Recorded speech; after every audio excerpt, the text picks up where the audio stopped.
యేసుక్రీస్తు శిష్యులందరికీ మనం విమోచకుడైన యేసుక్రీస్తు నామములో శుభములు వందనాలు తెలియజేస్తాం. ప్రియమైన దేవుని వర్లారా, ఈ లోక విశ్వాస జీవితంలో క్రైస్తవుడు ఎల్లప్పుడూ దృఢమైన స్థిరమైన విశ్వాసం కలిగి ఉండాలి.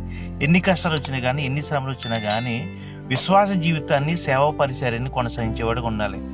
అపోస్తలుడైన పౌలు గారు తిమోతికి రాసిన 2వ పత్రిక 1వ అధ్యాయము 12వ వచనంలో ఈ విధంగా మాట్లాడుతున్నారు.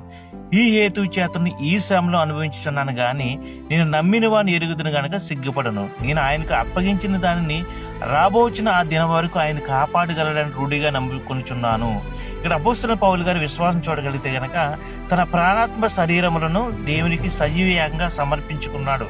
కాబట్టి ప్రభువు రాకడ వరకు, తన ప్రాణం పోయే వరకు కూడా తాను చేయవలసిన పని విషయంలో దేవుడు సహాయం చేస్తూ తనను కాపాడుతాడనే దృఢ విశ్వాసంతో సేవ పరిచర్య కొనసాగిస్తున్నాడు. అటువంటి దృఢమైన విశ్వాసం మనం కలిగి ఉందాం. దేవుని పరిచర్య చేద్దాం.